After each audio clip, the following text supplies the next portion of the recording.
Hey there, folks! Welcome to part 2 of the Breath of the Wild discussion with Game Over Jesse, Drake Vagabond, and myself, She Says. In the last episode, we discussed the possible differences between the Wii U and the NX version of the game, some of our theories on the dungeons, and some of our theories on Ganon himself. And if you're ready to hear some more discussion, today we're going to be talking about the floating island, the returning towns, and some of the familiar races that we have in the Zelda universe. We don't take ourselves too seriously in this discussion, so sit back, relax, have a laugh or two, and we hope you have some fun. In one of the trailers, there was a return of a floating island, which is something we've seen in games like Minish Cap, Twilight Princess, and then Skyward Sword was completely based around the idea of a floating island. And in Twilight Princess, it was the city in the sky, and Skyward Sword, it was Skyloft. What do you think this floating island will mean for Breath of the Wild? Because we already have such a huge overworld, but now, not only that, we have this floating island that, if you look at the footage, has it almost looks like propellers on it. So this island is gliding along this massive land. One of the thoughts that I had is this could be the return of Skyloft, since Skyloft is the last home console Zelda game that we know of, or that we have gotten, and where it was such a big point in that game, maybe they're bringing that concept over to this, and this is kind of like Twilight Princess, where this is like the remains of Skyloft. And with that, do we also get the return of Loft Wings? Because how else are we supposed to make it to this island floating in the sky? Because I don't quite see them bringing back something as silly as in Twilight Princess, where you had to launch yourself up there in a cannon. I loved it. Yeah. So with this game being a bit more serious, how do you logically think we'll get there? Do you think we'll have to travel to like the top of some mountain and then hook shot up there? Do you think it'll be like Can I just say that would be so cool if that was the case? Yeah, you one of climb up Death Mountain and use your hook shot off of it. Yeah, one is kind of a joke. Anything. Oh, but that would be so cool. Yeah. Kind of a joke that I was talking to some of my friends about is, we all know Beetle from like Wind Waker and then some of the DS games, and even in Skyward Sword he was there flying around Skyloft on his airship. And I had the joke, like, what if this was Beetle's new airship? He just upgraded. And like this massive island floating in the sky is just his strip mall. Business is good for Beetle. Man. Obviously, the answer to this question is that you eventually get the Tingle suit and you get up there by balloon. Obviously. Oh man, my theory's not as ridiculous. I think that like there two things come to mind. Either there is a sequence that gets you up to there, like you fight a boss, like a flight-related boss, or complete a flight-related puzzle, or there was a mechanic in the game where if you can parachute over fire, you get propelled upwards, which right, is that is a new mechanic they added in this game. Yeah. So like if you so if you're just like, I don't know how big the fire has to be. Wait. Get up there. So does this mean that if you're on Death Mountain, you can permanently glide around an active volcano? You know what? That's an idea. I never thought about it. There's an idea. There you go. Oh my god. It better be. I don't think there's so much of this game that's similar to Zelda 1, and Zelda 1 had Death Mountain. So if it doesn't have Death Mountain, I'd be disappointed. I think Death Mountain was cool in any iteration, except for 2. Yeah, I think there will be one of these mountains referred to as Death Mountain, but I think there's going to be several different mountains, because we do see like a lot of mountain chains, or at least I don't even like. There's some mountains that have ice and snow at the top of them. There's some that it's just grass, and then we see some in the artwork that's way behind the Hyrule Castle, to where it looks like there is smoke coming from it. So the mountains are going to be Birth Mountain, Midlife Crisis Mountain, Hospice Mountain, and then Death Mountain. Exactly. But to get back on the topic real quick, I really do hope that the floating city, or at least I hope it's a city, is Skyloft, and that they themselves can reflect on the calamity that's going on below. Right. But I do hope that it's a thriving city and that there's a lot to interact with as far as villagers and stuff goes. Because that's my one concern, is that apparently a lot of Hyrule's been wiped out. I just hope that this is like a safe haven, so that there is some humanity in the game. Yeah. Sorry, you finish. Okay, I was just gonna say, like, if it is like in some form of way Skyloft or the Sky City, I hope it. I kind of have the opposite opinion, as I hope it doesn't have too many inhabitants, because this game looks very like quiet. It looks like it speaks more through gameplay and adventure rather than most story-driven Zelda games. So I hope like the cast is like minimal. I don't want sprawling to interrupt, because to have a sprawling haven kind of just ruins the whole setting a little bit. I wouldn't be against it, but like I would prefer to keep the cast minimal and just like focus on the events that are going down on the surface.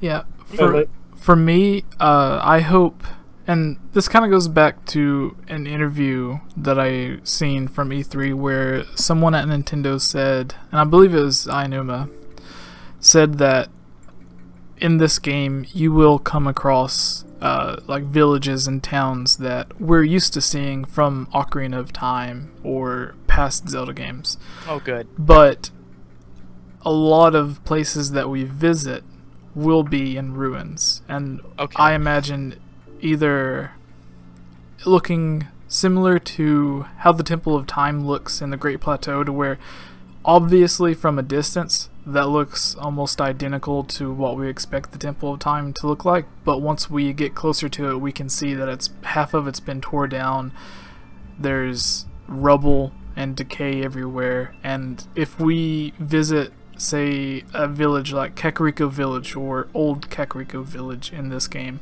and it's completely desolated and everything's like destroyed, there's rubble everywhere, buildings are either burnt down or torn down. See, now that's my one concern is I'm thinking already of like the Kakariko Village in Twilight Princess, and it's one of my least favorites in the series. I love it when they're developed, and I get that. I get what you're saying, Drake, where you add too much prosperity to the game. It kind of ruins the theme that it has, at least what we saw in the demo, and I do appreciate it too. So I'm a little bit torn. Like, I do kind of, if I do get a city, I do want it to look nice, and I want it to be interesting and not run down and sad looking. But at the same time, I'm a huge fan of Zelda 1, so the closer we can relate to that game, the more I'm probably gonna like it. So if we don't have any city at all, I'll probably like that too, to be honest. But just like that middle ground that you're talking about, where like if there are cities, it's just gonna be worn down and just not gonna be fun to look at. I don't think I would enjoy that personally. Yeah. Well, it's actually finding a nice balance, because there are like, it doesn't have to be run down, and I think run down is the wrong word. I think ruin, to where nature is taking over, and that's kind of like giving hints of what used to be, kind of like ruins in real life. Oh, kind of like I'm sorry, I was gonna say The Last of Us, kind of like ruin, where everything's overgrown. Right. Is that what you're talking? Okay. Yeah, something like that. I was thinking more of the Shadow of the Colossus, or Last Guardian to be more topical, where everything's just like overgrowth, and there's not a lot of people around. There's just endless. There's just hints of what used to be. Like make things that make you wonder when you like step into it, like the Temple of Time, for instance. Oh, you can see the history, basically. Yeah. And I think that's going to be very likely that we do get a mix of both, because they did say during the presentation that some of the, like, there weren't any villages or NPCs in the demo because they didn't want to ruin the story. So as you talk to NPCs and find these villages, you'll uncover more about the story, where it fits in the timeline, why Link was asleep, and just other key elements of the game. So obviously there's going to be like the Kakariko village or Goron City or the Zora's Domain, whatever they call them in this game. And they also said that some of the towns that we visit will be in ruin. So I think we'll get a good mix of both in this game, which is interesting to me. And where each area in this game, or each territory, like if you look at the Great Plateau as one single territory, that in size is small compared to, not really small, but not quite as large as other territories that we see on the map in Breath of the Wild. So if you say that instead of having like dozens of different villages in this game to where there's life sprawled everywhere, if you just stick to one key village for each of the territories, I think that would be perfect. Whether that village is destroyed or if it is live and thriving, say if it's like Zora's Domain hidden behind some waterfall that you could completely pass over and never knows there. If you just go from like dungeon to dungeon or shrine to shrine, then you may not even notice it. Like in Ocarina of Time, it was kind of obvious that if you followed the path, it'll lead you to Zora's Domain. But what if it's just like there's a mountain with a bunch of waterfalls on it, and you don't bother looking behind all of these waterfalls, but if you did, then you're going to find an entirely sectioned off race from this game. That'd be great. Like you get like a side quest, and you've been going past this waterfall the entire time, but this one side quest brings you to that waterfall, and then you discover that you've been walking past the entire Zora Domain the entire time. That would be really cool. I like elements like that. That seems pretty cool. Like, if they like, I think, which one was it? A Link to the Past did something similar, where you, I think you stumble onto key items while you like land. Certain upgrades and items, like the Zora flippers, were hidden in spots that you otherwise wouldn't know about unless you talked to that one NPC that gave you a hint. Yeah. And that also harkens back to, I guess you could say it harkens back to, Zelda 2, where, you just talk to NPC. It's not like it's not a very item-driven game, Zelda 2, but, it harkens back to you talking certain villagers, and they indistinguishably give you clues to like certain things about the game. But yeah, concept I can get behind. Right, and since we're on the subject of the races, and it kind of goes along with the different villages that we could expect to find in this game, what races do you expect to return, or do you think there will be any new ones? Like in Skyward Sword, we got the Gorons, but there was also a completely new race, the Mugmar, whatever, I can't remember them, but you guys, the weasel people, right? You guys know what I'm talking about. They give you the digging mitts, and Well, I don't know. There's a lot. Like, I hope they like things. I'm hoping the races that come back are Gorons and Zora. Those guys I'm expecting to come back. But I hope that we get a new race. Like, my favorite races, especially in Skyward Sword, were the dragons and the dragon. The 3 dragons in the game. Yeah, the 3 dragons, and they were pretty interesting, and they're supposed to be like very some precursor type of race. So I'm. And it seems like this is the type of game where like huge enemies would dominate, or huge characters would dominate.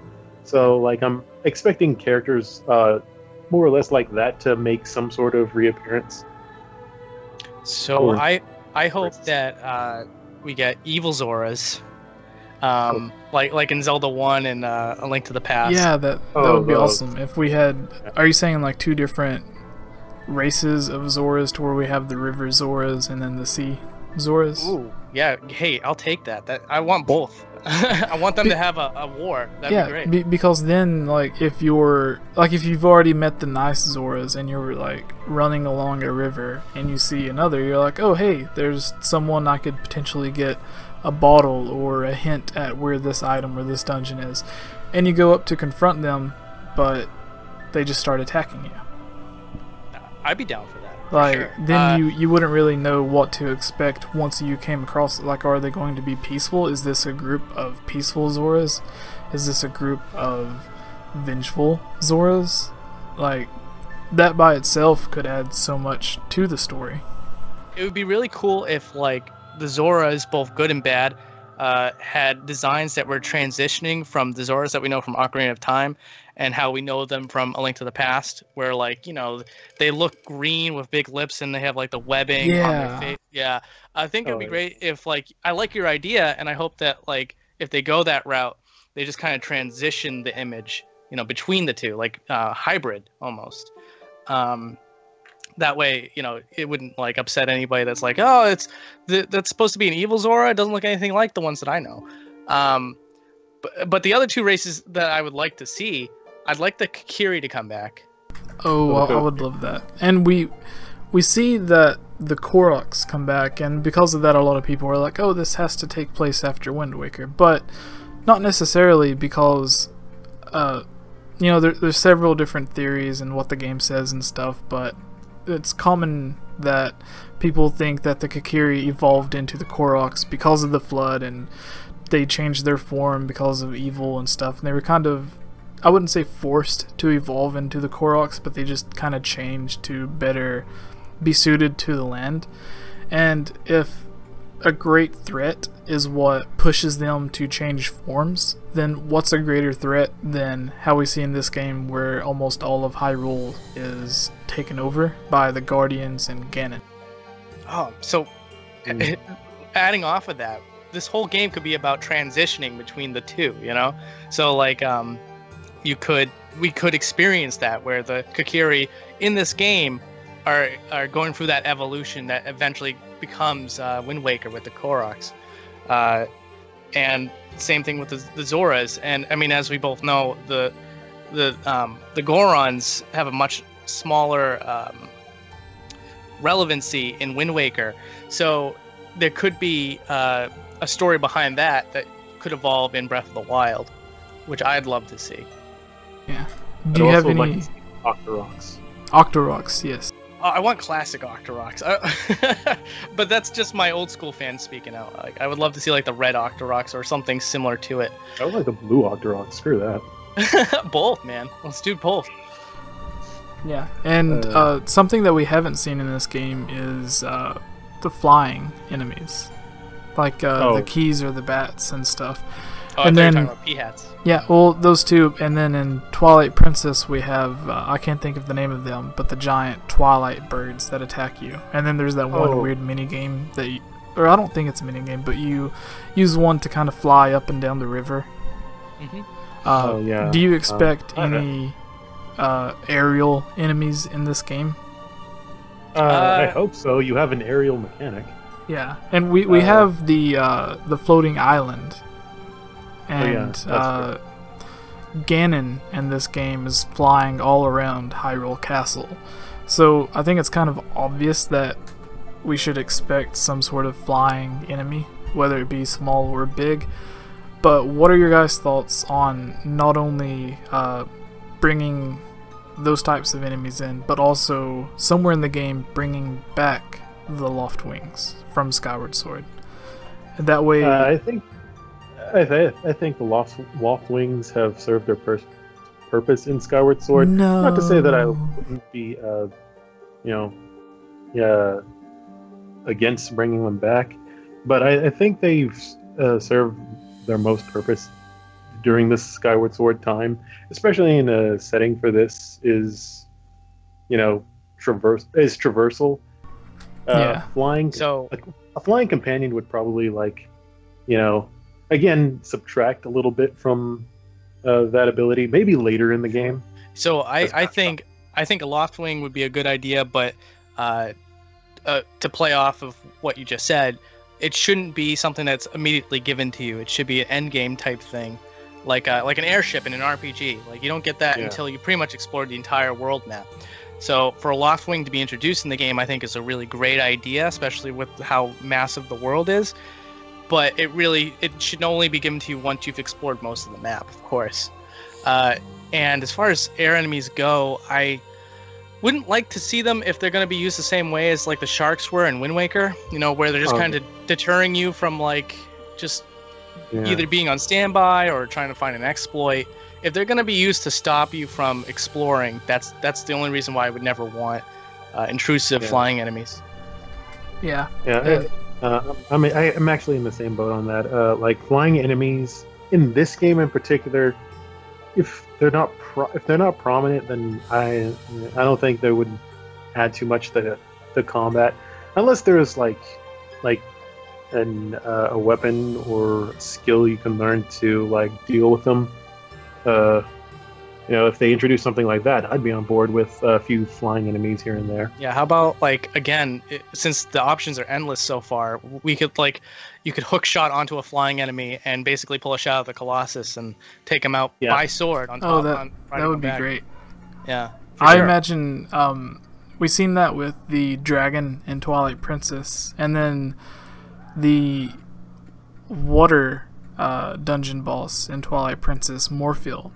You basically had the same thing, but you were underwater, to where you had to hook shot up to these different sections so you could hook shot onto the enemy.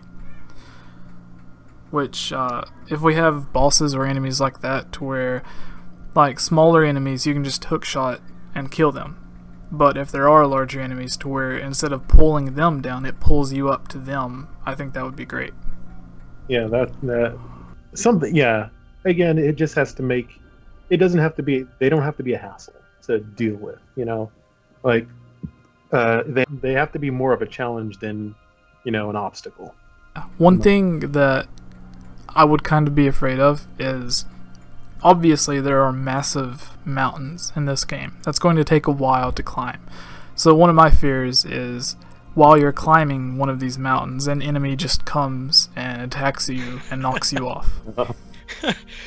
See, I feel like that's going to happen. I think there's going to be some areas of the games, some areas of the game that you're not meant to explore. And I think that the developers are going to combat that by throwing enemies at you that you do not want at certain times. Because, if you look, you guys know, you can like eat stamina fruit to keep yourself going and keep climbing. So something's got to stop you at some point. Right. Yeah. And one thing, this is kind of going back to the Loft Wings, and I've kind of said this before, so if you guys watching have watched any of my videos, I'm sorry for saying this for the 1000th time.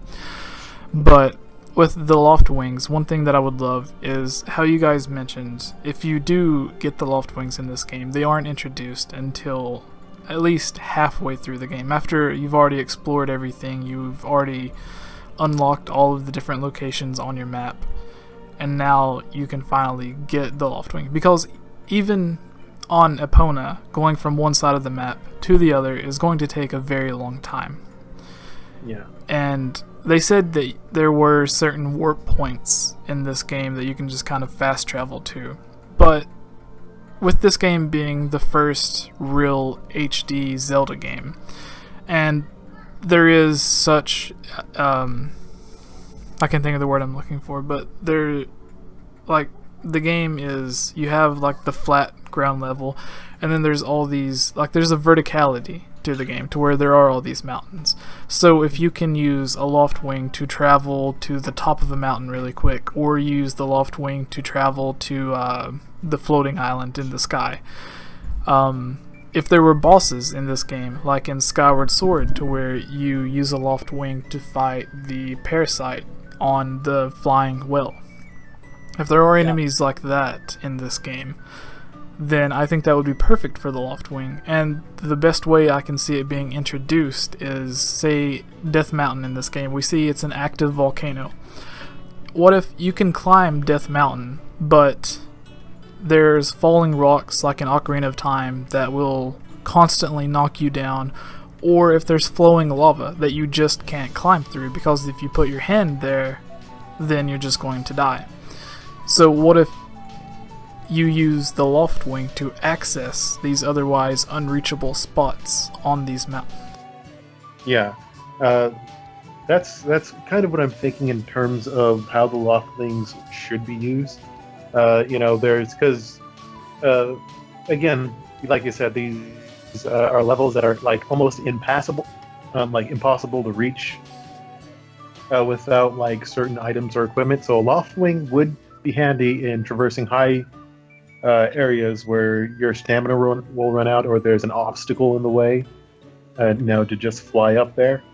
But again, personally, I think the Loft Wings serve their purpose in the game that they came from. Just like the Sail did in Wind Waker.